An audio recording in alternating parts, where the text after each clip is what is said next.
하나님 말씀 사도행전 2장 38절부터 37절부터 42절까지 교독해 보겠습니다. 사도행전 2장 37절부터 교독해 보겠습니다. 그들이 이 말을 듣고 마음에 찔려 베드로와 다른 사도들에게 물어 이르되 형제들아 우리가 어찌할꼬 하거늘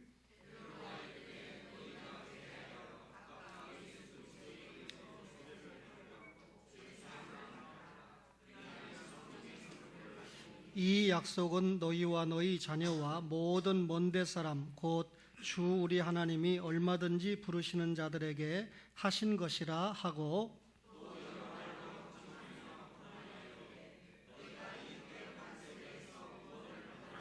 그 말을 받은 사람들은 세례를 받음에 이날의 신도의 수가 3,000이나 더하더라.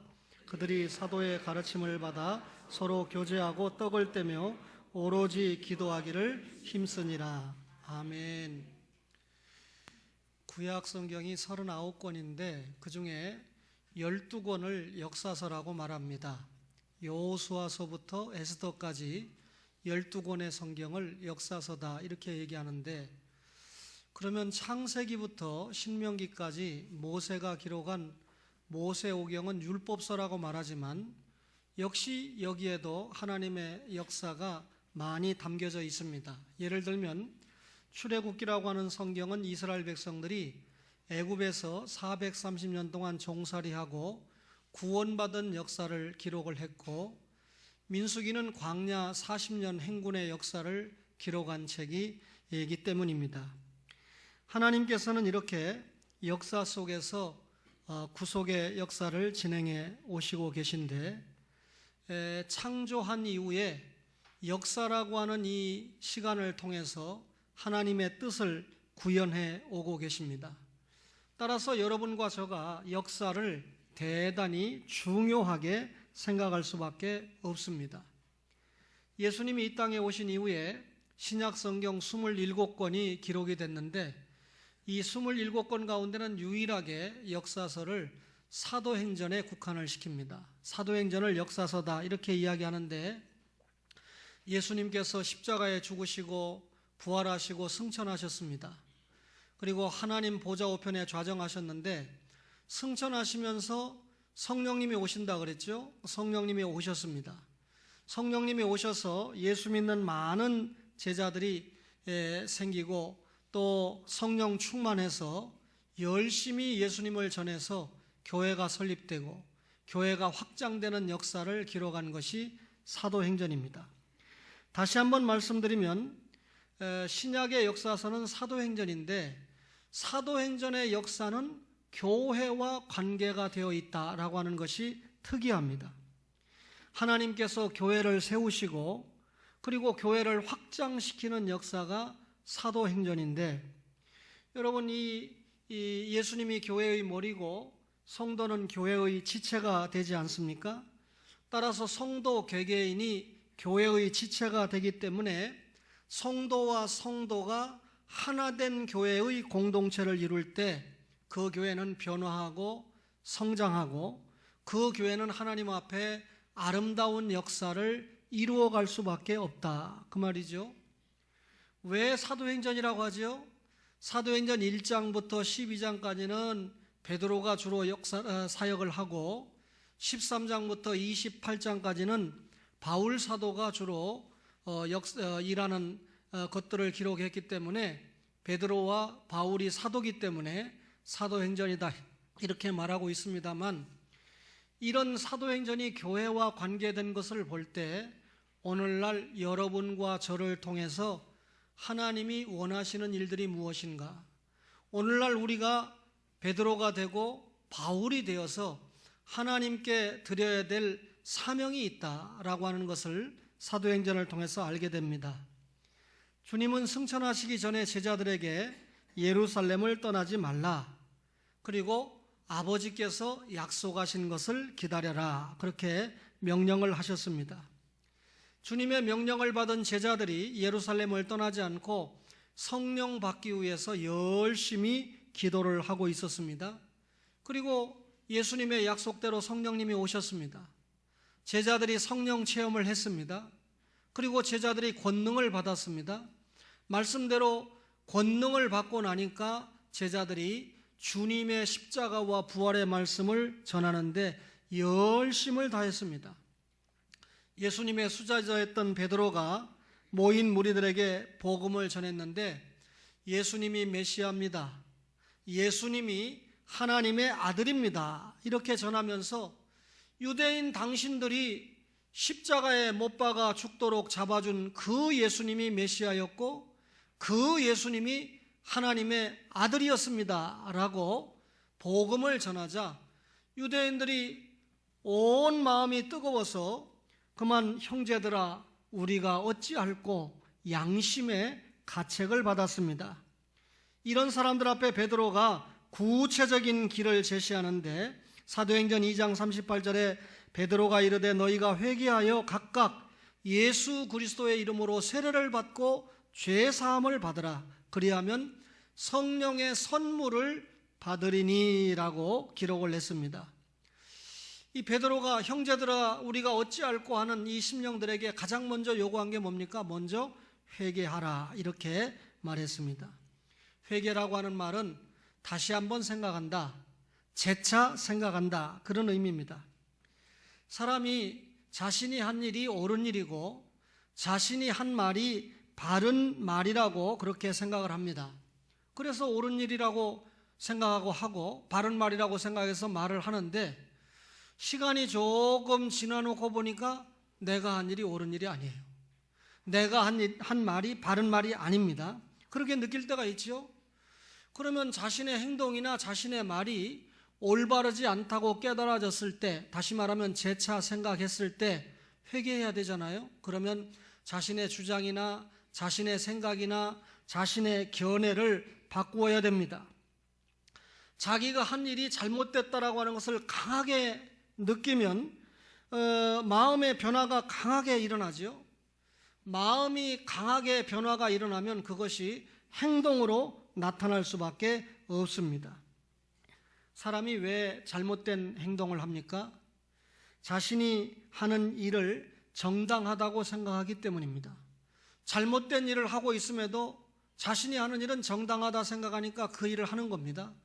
뿐만 아니라 자신이 하는 일이 어떤 경우에는 내가 지금 이게 옳은 일을 하는 건지 옳지 않은 일을 하는 건지 분별하지 못하는 어린 마음 때문에 그만 잘못 행동하는 경우가 많습니다. 사람이 회개했다고 하루아침에 바뀌는 것이 아닙니다. 여러분 어떤 사람은 마음이 바뀌게 됩니다. 내가 잘못했구나 마음에 깨달았어요. 회개했습니다. 소위 예수님을 영접했습니다. 예수님을 영접했는데 하루아침에 생활이 바뀌지 않습니다. 옛사람의 모습, 옛사람의 성격이 그대로 예수 믿고 구원받았다고 하면서도 자주자주 나타납니다. 마음은 변했다고 하면서도 행동이 변하지 않은 경우죠.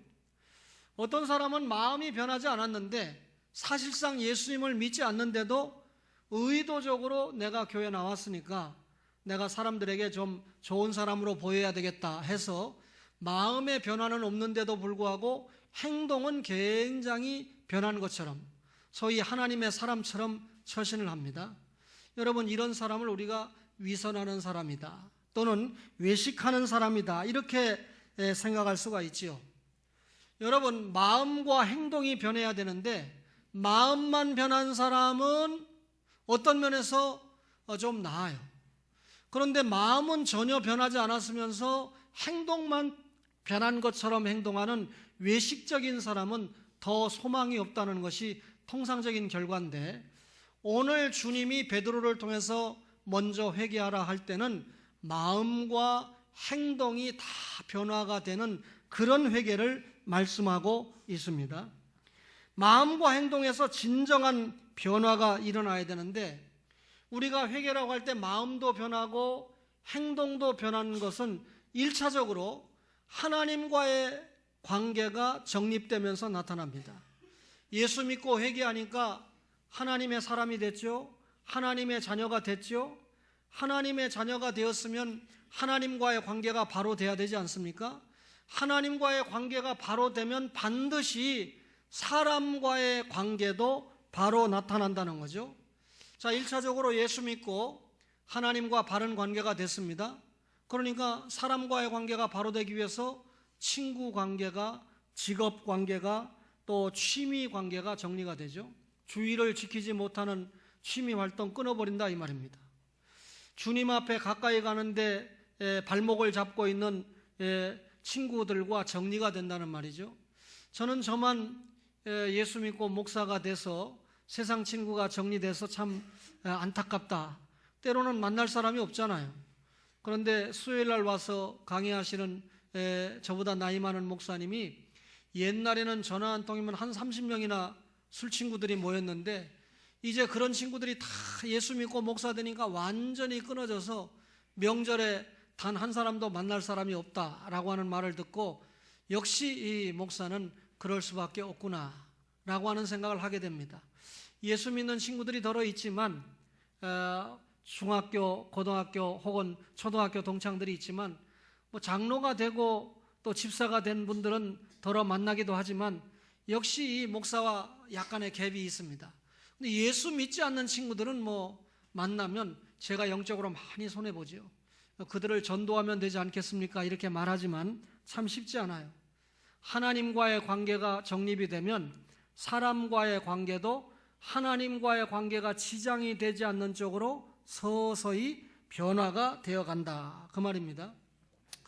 사람과의 관계 변화가 주려고 해도 예수 믿기 전에 저질렀던 여러 죄가 발목을 잡는 경우가 많습니다. 아주 극단적인 예가 될 수 있지만 예수 믿기 전에 이중생활을 했다고 쳐요. 사랑하는 자기 아내 말고 다른 아내가 있게 됐는데 예수님을 믿으니까 이거 절대 회개해야 될 일인 걸 깨닫고 정리를 했습니다. 정리는 했지만 회개해서 정리는 했지만 지난날 이중생활을 했다는 죄 때문에 자꾸 생각이 나고 그것이 발목을 잡아서 회개는 했는데도 힘들게 하는 경우가 있어요. 그렇지만 저는 분명히 믿기를 진짜 마음과 행동으로 회개를 했다면 하나님께서 더 좋은 쪽으로 발전을 시킬 것이다 확신을 하게 됩니다. 어떤 사람은 예수 믿기 전에 술을 엄청나게 즐겼습니다. 예수님을 믿고 나서 그만 술 문제를 정리를 했습니다.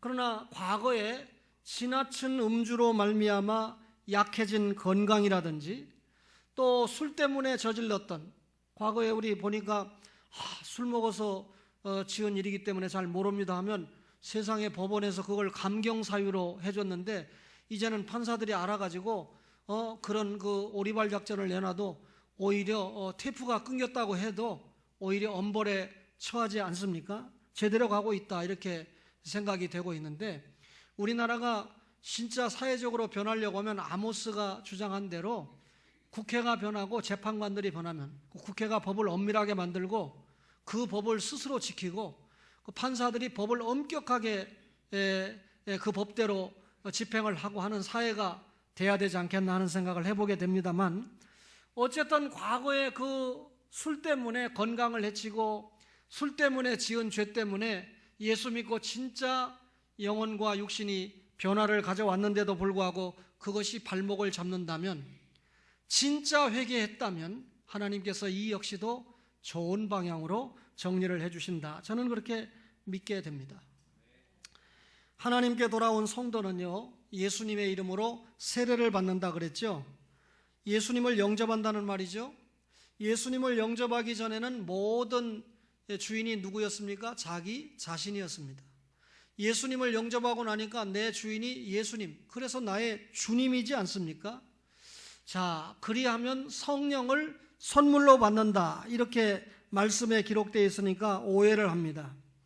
그렇다면 성령을 받는 조건이 회개고 세례를 받는 것이냐 이렇게 물을 수 있는데 우리 성경에 성령을 선물로 받는다 이렇게 말씀했지만 영어 성경은 성령의 선물이다 이렇게 이야기를 하고 있는데 성령의 선물 가운데 최상의 선물이 뭐냐면 예수님의 십자가와 부활이 믿어지고 구원받게 하는 것이 최상의 선물입니다.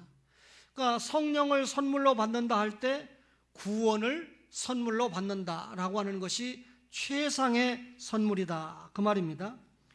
여러분, 예루살렘에서 말씀을 받고 있는 사람들에게 그들도 모르게 성령님의 강한 역사가 임했습니다. 베드로가 십자가와 부활의 말씀을 전할 때 그 사실이 믿어졌습니다. 깨달아졌습니다. 그리고 회개했습니다. 그리고 예수님을 영접했습니다. 이때 이 사람들은 성령의 선물을 받았다. 다시 말하면 구원을 선물로 받았다, 그 말이죠. 이렇게 예루살렘 교회는 하나 된 교회가 되었습니다. 무엇으로 하나가 됐죠? 예수 믿는 믿음으로 하나가 됐죠. 천국 영생 백성으로 하나가 되지 않았습니까? 무엇으로 하나가 되었습니까? 성화로 하나가 되지 않아요? 하나님의 말씀을 가르쳤을 때 받아들이지 않습니까? 무엇으로 하나가 되었습니까? 복음을 전하는 사명 감당으로 하나가 됐다, 그 말입니다. 예루살렘 교회는 이렇게 성령의 선물을 받아서 하나가 됐습니다. 오늘 이 자리에 예배를 드리고 있는 여러분과 저가 성령의 선물을 받았으니 하나 된 교회인 줄로 믿습니다. 예루살렘 교회는 신도가 더했다 그랬는데 사도행전 2장 41절에 보니까 그 말을 받은 사람들은 세례를 받음에 이날에 신도의 수가 3,000이나 더하더라 그랬습니다. 오늘날도 3,000명이 모인다 그러면 대단한 숫자인데 지금으로부터 약 2,000년 전에 3,000명이 모였다. 대단하지 않습니까? 여러분, 그것도 일시에 3,000명이 모였다. 베드로의 영향력 무시할 수 없겠죠. 사도들의 열심 무시할 수 없겠죠. 그러나 이것보다 더 중요한 것은 성령님의 강한 역사가 있었기 때문에 일시에 3,000명이 모였다는 것입니다. 그런데 우리는 3,000명의 숫자에 관심을 가지는데 실제로 하나님 편에서는 3,000명이라는 숫자보다는 그 성분에 더 관심이 있다라고 하는 걸 봐야 됩니다. 여기 모인 사람을 단순하게 교인이라고 말하지 않고 신도라고 표현했습니다. 과거의 성경에는 제자라고 표현을 했습니다. 여러분, 교인은 예수님을 믿지 않아도 얼마든지 교회에 와서 앉아 있을 수 있습니다. 이게 교인이죠. 숫자가 많이 모인 교회일수록 교인들이 많습니다. 숫자가 적게 모인 교회일수록 성도가 많습니다. 확신합니다. 숫자가 적게 모이는데도 신도가 많지 않고 교인이 많다 그러면 이건 목사가 연자맷돌을 매야 될 일인지 몰라요. 여러분, 오늘 신도라고 표현을 했는데 여기에 예루살렘에 3,000명이 체계적으로 성경 공부를 했다든지 혹은 이 지도자들의 어떤 영적인 카리스마나 가마력에 의해서 3,000명이 모였다고 말하지 않고 성령님의 역사 속에서 이들이 일시에 3,000명이 모였다라고 표현을 하고 있습니다. 성령님의 역사라는 것이죠. 제자라고 하는 것은 단순히 예수님을 믿는 정도가 아니라 예수님을 믿고 예수님을 따르고 예수님이 원하시는 일들을 감당하는 일꾼들이 제자다, 이렇게 말할 수 있습니다. 구원 얻은 성도는 누구든지 예수님의 제자가 될 수 있고 되어야 합니다. 여러분, 주님의 제자는 당연히 천국에 가죠.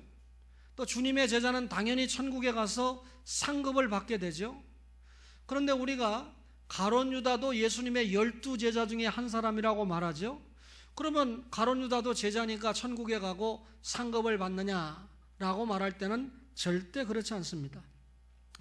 가룟 유다는 단 한 번도 예수님을 믿어본 일이 없기 때문입니다. 요한복음 6장 64절에 너희 중에 믿지 아니하는 자들이 있느니라 하시니 이는 예수께서 믿지 아니하는 자들이 누구며 자기를 팔 자가 누구인지 처음부터 아심이라. 가룟 유다는 예수님을 믿지 않았고 오히려 예수님을 팔 자라고 하는 사실입니다. 겉보기에는 예수님을 따라다니는 제자였지만 그 중심은 예수님의 십자가와 부활을 전혀 믿지 않는, 예수님의 말씀을 받아들이지 않는 그런 형식적인 제자였다. 위선적인 제자였다, 그 말이죠. 누구든지 성령을 받고 거듭났다고 하면, 예수님을 믿는다고 하면 그는 틀림없이 예수님의 제자입니다. 이런 예수님의 제자들이 모인 교회는 하나가 될 수밖에 없다는 것이죠. 그런데 교회가 왜 하나가 안 됩니까? 왜 자꾸 교회가 싸우고 분열됩니까? 그것은 제자가 안 낸 교회들이 교회 안에 있기 때문입니다.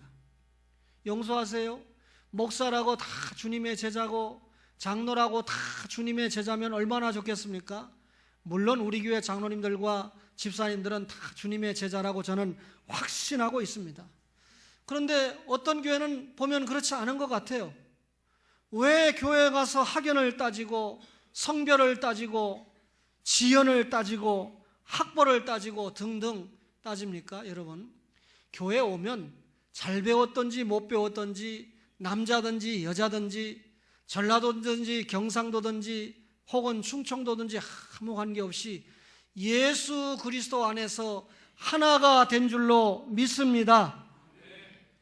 아멘이 좀 더 크면 제가 제 설교를 잘 듣고 있다라고 확신을 하게 되겠는데, 예루살렘 교회는 교인이 아니고 신도가 모이는 교회였기 때문에, 다시 말하면 예수 믿는 믿음으로 하나가 된 교회인 줄로 믿습니다.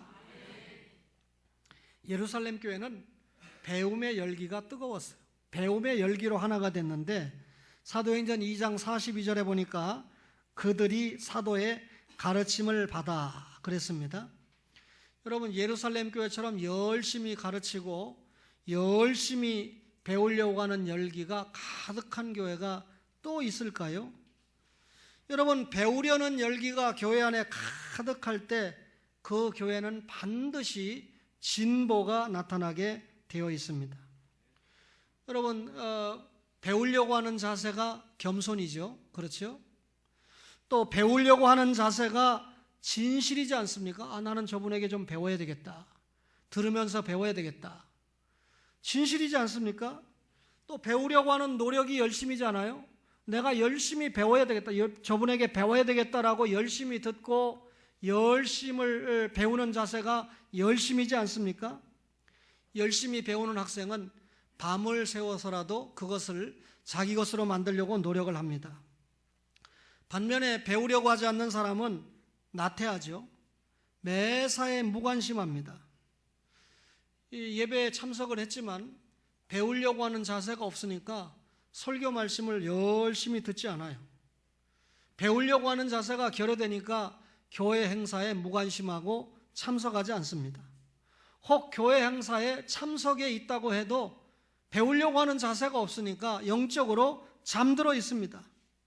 듣지 않으니까, 남의 말을 잘 듣지 않으니까 남을 쉽게 평가하고 남을 무시합니다. 영적으로 잠들고 낙후되고 뒤떨어질 수밖에 없다, 그 말이죠. 자신이 배우지 않기 때문에 무식한 걸 잘 알지 못합니다. 그러나 언제나 그렇기 때문에 그 사람은 자기 수준에서 이야기를 하죠. 그러니까 영적으로 게으를 수밖에 없고 무지할 수밖에 없습니다. 다른 사람이 바른 말을 해도 그 바른 말을 바른 말로 들을 수 있는 지혜와 지식이 없습니다. 그러니까 이런 사람들이 교회에 꼭 불만하고, 그리고 불평하고, 하나가 되지 못하고 자기 멋대로 행동을 하게 되죠. 배워야 됩니다. 하나님의 말씀을 부지런히 배워야 됩니다. 수요일 날 열심히 나와서 사도신경 다 안다 생각하지 말고 배워야 됩니다. 여러분의 목사도 열심히 배우고 있습니다. 배울 뿐만 아니라 가르치는 것도 중요하죠. 여러분, 배웠으면 말로도 가르칠 수 있어야 되고 행동으로도 가르칠 수 있어야 됩니다. 지식이 많은 사람은 또 다른 사람을 가르쳐서 지식인을 만들어야 되죠. 기술이 많은 사람은 또 다른 사람을 가르쳐서 기술자를 만들어야 됩니다. 진리의 사람은 또 다른 사람을 가르쳐서 진리의 사람으로 양성을 해야 됩니다. 초혼의 가족들이 하나님의 말씀을 열심히 배워서 자기만 아는 것으로 끝나지 않고 그 하나님의 말씀을 열심히 전하고 열심히 가르쳐야 된다, 그 말이죠. 그것이 이 시대를 살릴 수 있는 일입니다. 필리핀에 가서 1년 동안 사역을 할 때 유년주일학교는 제 아내가 설교를 했습니다. 그러다가 제가 나오면서 김순호 선교사님을 유년주일학교 아이들을 가르치도록 했는데 제 아내가 주일마다 마치고 오면 두 아이를 이야기했습니다.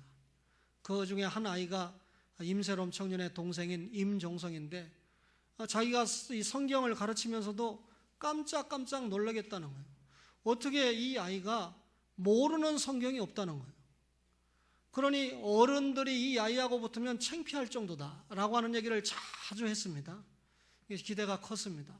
제가 확인해 보니까 예배도 잘 드리고 열심히 성경도 읽고 또 성경 말씀을 설교 시간도 열심히 듣고 대답도 잘하고 아주 모범생이었는데 최근에 그 엄마와 통화를 해보니까 사춘기를 통과하고 있대요. 그 사춘기를 통과하고 있다는 말이 교회도 안 가고 예배 생활 안 하는가, 절대 그건 아니고 약간 목사님이 옛날에 기대했던 것만큼 그렇게 열심히 성경을 읽고 이렇게 좀 안 해서 걱정이라고 그래서 염려하지 마세요. 기초가 튼튼하기 때문에 반드시 하나님께서 회복을 시킵니다.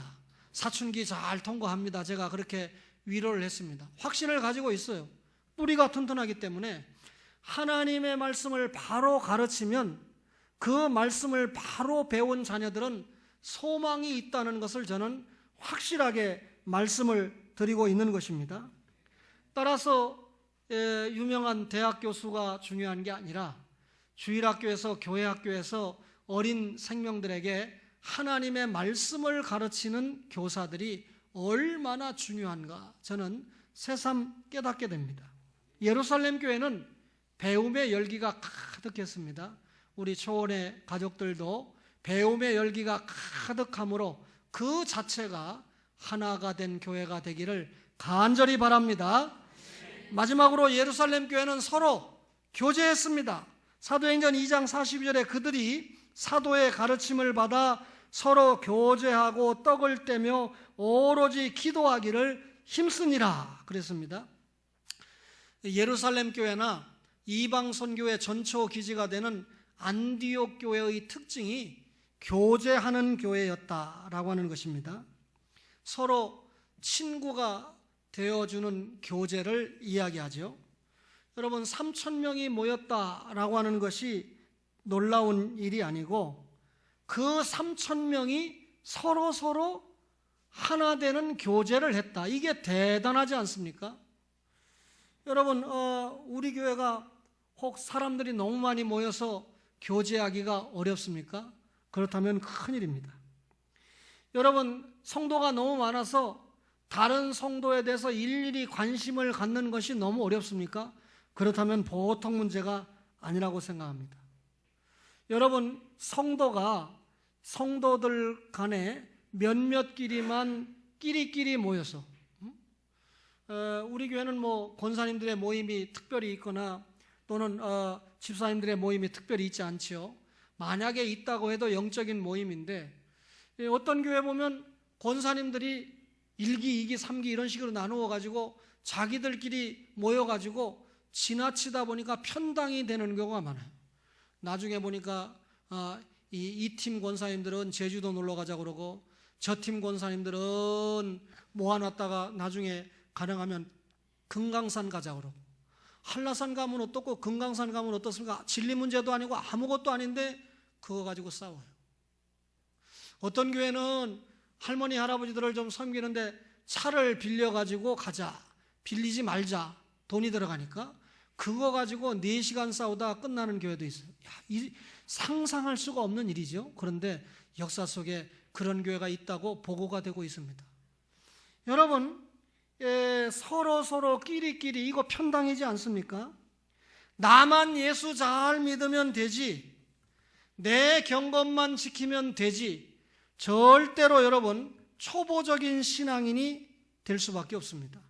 자기 스스로 생각할 때는 나는 하나님 앞에 기도도 많이 하는 사람이고 찬양도 열심히 하는 사람이고 성경도 열심히 읽는 사람이다 이렇게 여길지 모르지만 주님이 보실 때는 다른 사람에게 전혀 영향을 주지 못하는, 다시 말하면 교제하지 못하는 성도들을 볼 때 주님이 보실 때는 영적으로 초보자다, 영적으로 미성숙한 사람이다, 이렇게 판단하신다는 거죠.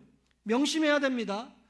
예루살렘 교회는 베드로의 설교를 들으면서 일시에 회개한 사람이 3,000명이나 됐는데, 이 3,000명의 성도들이 교인이 아니고 신도였을 뿐만 아니라 이들이 서로 떡을 떼며 교제했다. 하나님의 말씀을 배우고 교제를 했다, 그랬습니다. 여러분, 우리나라의 유명한 장군 하면 이순신 장군 알잖아요, 그죠? 그분이 이 연성 23전 23승을 했다고 그러죠. 그 중에서 아주 크게 승리한 것은 대첩이다, 그래가지고 한산도 대첩, 명량 대첩, 노량 대첩, 이렇게 대첩이라고 설명하지 않습니까? 근데 그 이후에 세계적으로 이 서양에서는 넬슨 제독을 이순신과 같은 그런 엄청난 장군으로 표현을 하는데, 영국의 넬슨 제독은 코르시카 섬을 점령할 때 오른쪽 눈을 잃었다고 합니다. 그리고 세인트 빈센트 해전에서는 오른쪽 팔을 잃었습니다. 오른쪽 눈도 잃고 오른쪽 팔도 잃었지만 여전히 제독이었죠. 그런데 그가 1803년에 지중해 함대 사령관이 되어가지고 이 나폴레옹 함대와 전쟁을 하게 됩니다. 트라팔카에서. 그리고 무적 함대라고 하는 스페인 함대와 이 나폴레옹 함대가 연합해가지고 전쟁을 할 때 넬슨 자독이 맞서게 되는데, 그 당시에 엄청난 33척의 배 가운데 23척을 전멸시킨 사람이 넬슨 제독입니다. 그러니까 영국은 그 당시에 약간 해군력이 약했는데 세계 최강의 함대를 어떻게 이렇게 전멸시키다시피 할 수 있었느냐. 넬슨에게 물어봤을 때 넬슨 제독이 뭐라고 대답을 했느냐면, 당신의 승전 비결이 뭡니까? 이렇게 물어보니까, 나는 행복하게도 한 형제가 되어버린 부대를 지휘했기 때문입니다. 나의 지휘를 받고 있었던 모든 군인들이 두 마음 품지 않고 한 형제로 싸워 주었기 때문에 승리할 수 있었습니다, 라고 하는 답을 했다는 것입니다. 여러분, 하나된 교회의 힘이 얼마나 큰 힘을 발휘할 수 있는가 하는 것을 우리가 말씀을 통해서 받았는데, 이런 말씀이 예루살렘 교회가 하나된 교회였다라고 하는 것이 오늘 초원교회와 어떤 관계가 있느냐. 초원교회도 하나된 교회가 되어야 된다는 말이죠. 어떻게 하나가 되어야 된다는 말입니까? 예수 그리스도를 믿는 믿음으로 하나가 되어야 된다. 따라서 초원교회는 구원의 공동체다, 그 말입니다. 한 신랑과 한 신부가, 처녀와 총각이 결혼을 할 때 사랑 위에 다른 것이 매개가 된다고 그러면 불행해질 수밖에 없지요. 왜 이렇게 재벌가의 이혼이 이렇게 심각한지, 정말 이 가난한 평직원이 재벌가의 사이가 됐을 때 행복하게 살았으면 얼마나 좋았을까요? 그런데 결과적으로 그게 잘 안 되잖아요. 사랑이 매개가 된 결혼이 아니었기 때문에 그럴 것이다. 저는 그렇게 판단을 하고 있습니다. 여러분, 교회는 구원의 공동체, 믿음의 공동체, 예수 그리스도 안에서 하나의 공동체입니다. 뿐만 아니라 성장과 성숙에 있어서도 공동체가 돼야 돼요. 교인이 아니고 뭐가 돼야 된다고 그랬습니까? 신도, 제자가 돼야 된다. 단순히 예수님을 믿는 정도가 아니라 예수님을 믿고 따라가서 예수님이 원하시는 일들을 감당할 수 있는 그런 제자가 되어야 된다, 그 말이죠. 사명의 공동체라고 했습니다. 여러분, 배웠으면 가르쳐야 된다고 그랬죠. 오직 너희가 성령을 받으면 권능을 받고 예루살렘부터 땅끝까지 내 증인이 되리라 그랬습니다. 용서하세요. 지난 주간에 저희 외숙이 교회를 처음 나오셨고 오늘 두 번째 또 주일날 나오셨는데, 저를 딱 복도에서 만나자마자 외숙모가 그만 병원에 가는 바람에 못 나와서 다음 주부터는 나온다고 해서 이렇게 말씀하더라고요. 제가 여쭤보지도 않았는데, 그런데 지난주 화요일날 저에게 전화가 오기를 이 외숙이, 제가 낮에 저희 이모부하고 같이 식사를 했거든요. 교회 나오시라는 말 안 했어요. 식사만 하고 헤어졌는데 저희 외숙이 그러니까 자기 매형이죠. 이번 주일날 동막역 3번, 4번 출구 가운데서 만나지요. 11시 45분에 만나서 10시 45분에 만나서 교회 같이 가지요. 그러니까 저희 이모부가 알았다고 그렇게 얘기를 했다는 거예요. 근데 어제인가 저희 이모부에게 저에게 카톡이 왔어요. 제가 외숙과 약속을 했는데 사정이 생겨서 한 주 미뤄서 다음 주부터 교회 가겠다. 저희 외숙이 교회 오시자마자 전도했다는 말이죠. 사명을 감당했다 말이죠. 예수 믿고 30년 40년 됐는데 아직까지 전도를 하지 못하시는 분들은 애기라도 나세요. 유년주일학교 유치부 유아라도 많으면 행복하니까요. 사명을 감당해야 돼요. 어떻게 하든지 복음을 전해야 됩니다. 사명을 감당하는데도 하나된 공동체가 돼야 된다. 중요한 건 마지막에 뭐라고 그랬습니까? 교제의 공동체다. 그렇게 이야기했죠. 예수 그리스도 안에서 하나 되는 작업이 교제입니다. 저는 확신하기를 우리 교회가 하나된 교회의 교제가 있다. 이렇게 생각하기 때문에 행복합니다. 또 앞으로 이 설교를 듣고 혹 내가 하나 되는 교제를 못했다고 하면 하나된 교회로 이끌어가는데 내가 초석이 되겠다라고 하는 결단을 할 것이라고 믿기 때문에 앞으로 행복한 목회를 할 것이다. 저는 그렇게 확신합니다. 우리 초원교회가 하나된 교회가 되기를 주의 이름으로 간절히 바랍니다.